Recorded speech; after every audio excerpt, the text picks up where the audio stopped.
We ring the bell when we're happy, and we toll the bell in remembrance of our war deceased, especially at Pearl Harbor.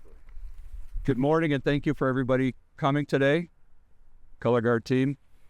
My name is Mike Barker. I'm the commander for the Westchester VFW, and we have a short presentation for today, Pearl Harbor Day. So I'm going to read from prepared remarks.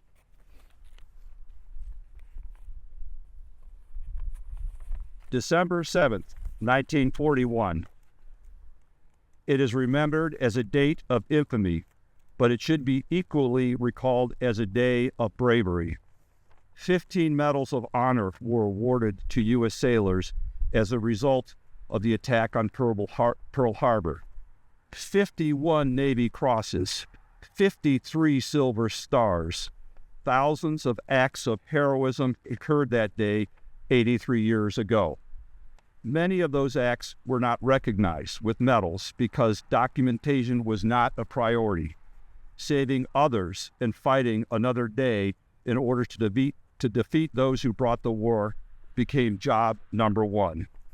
It was a tall order. 8 U.S. battleships were severely damaged during the surprise attack. 188 U.S. aircraft were destroyed. 2,403 Americans died. Upon hearing of the attack, the task ahead was not lost upon British Prime Minister Winston Churchill. In quotes, "In all the war, I never received a more direct shock," he said. As I turned and twisted in bed, the full horror of the news sank in upon me. There were no British or American capital ships in the Indian Ocean or the Pacific except the American survivors of Pearl Harbor who were hastening back to California.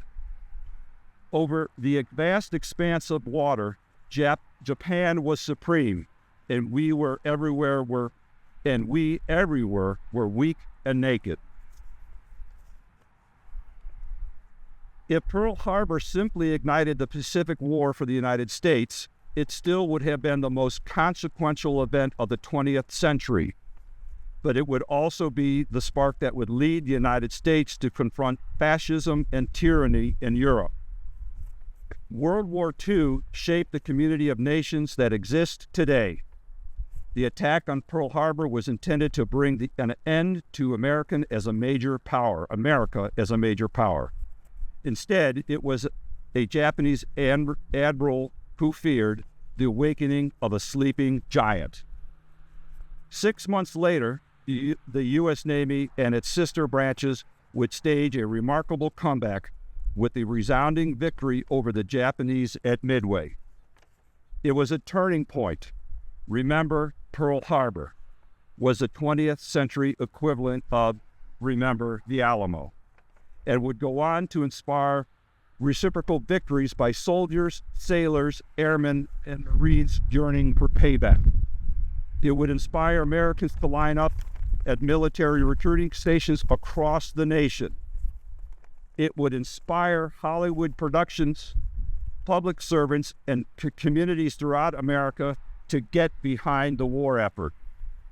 The American service members in Hawaii on that Sunday morning were officially non-combatants since the nation was not yet in a state of war. The passage of time has not erased the evidence of the sacrifices made. Even today, the Military Defense, POW, MIA accounting agency continues to identify the remains of fallen Pearl Harbor veterans.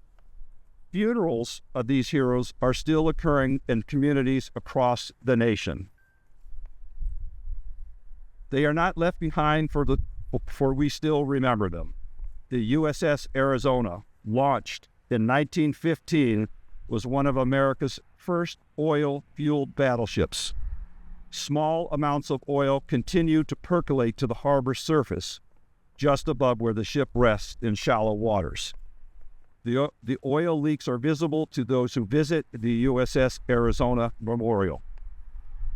Pearl Harbor's survivors, stoic, heroic, and with great respect, were the first to christen the Arizona's leakage as black tears.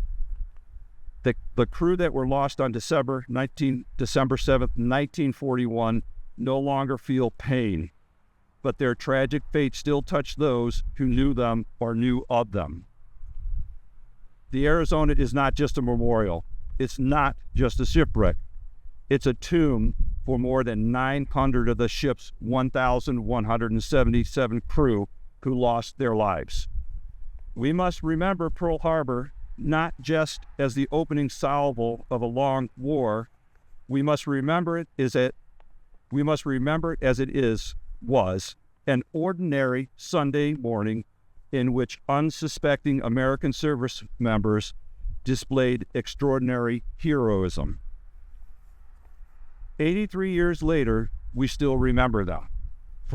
For forgetting their heroism would be an additional act of infamy. God bless those brave souls of Pearl Harbor, and God bless America. Color Guard Captain, perform your duties. Mark.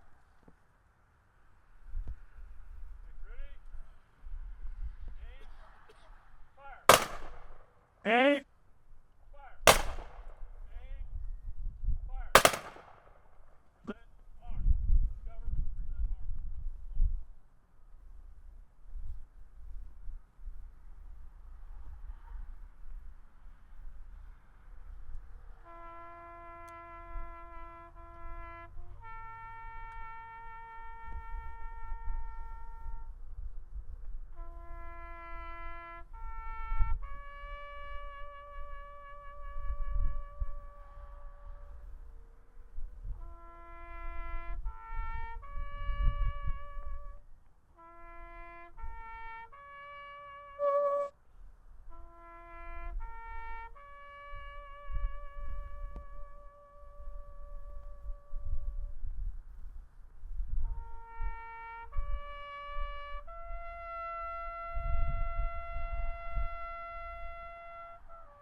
Well, thank you for all attending today. That concludes our services.